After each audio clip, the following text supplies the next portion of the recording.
Eve sits beneath a flowering tree, tracing patterns in the soft earth. The scent of blossoms fills the air as a gentle breeze stirs the leaves. Jesus walks beside her, his presence warm and reassuring. She looks up at him with thoughtful eyes, eager to understand more about her origins and purpose. Lord, I've been thinking about the way I was created. In Genesis 2, it says that you formed Adam from the dust of the earth and breathed life into him. That's such a personal, intimate way to create someone. Why not just speak him into existence like everything else? Because Adam was different from the rest of creation. The earth, the animals, and the stars were made by my word, but humanity was formed by my hands. That act of shaping him from the dust and breathing into him shows how deeply personal and intentional his creation was. He was made in our image, given a soul, and meant to walk in relationship with us. And then you made me not from dust, but from Adam's rib. That's always fascinated me. Why was I created in this way? You were made to be a partner, Eve, not separate from him, not above or below, but beside him.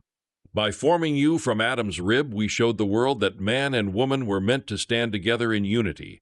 You were created to reflect a unique part of our nature, nurturing, life-giving, and full of wisdom. You complete the picture of humanity. That's beautiful. But why create us in a garden? What was so special about Eden? Eden was more than just a place. It was a sanctuary, a space of perfect communion between us and humanity. Everything in it reflected harmony, abundance, and peace.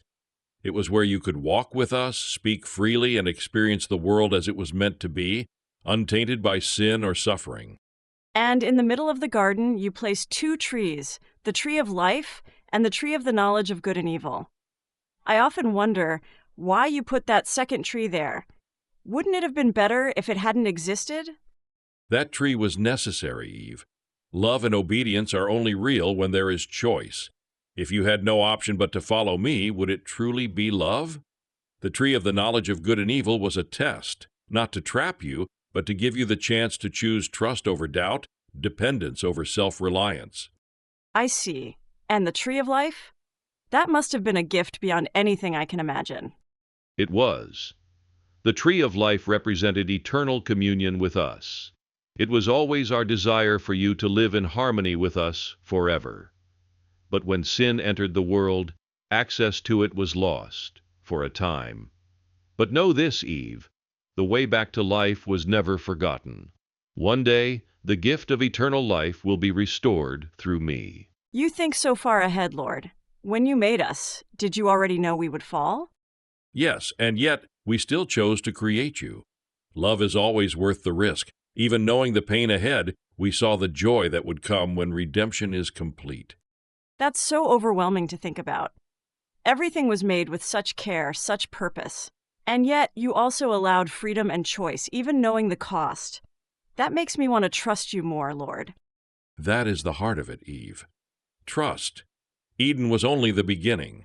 My love for you is unchanging, and no matter what comes, the plan for restoration was set in place before the world was even formed. Eve smiles, a deeper peace settling within her. She looks around at the garden, its beauty now richer with meaning. She reaches out to touch a nearby branch, feeling the life pulsing through it, knowing that behind it all is a God who creates, loves, and redeems.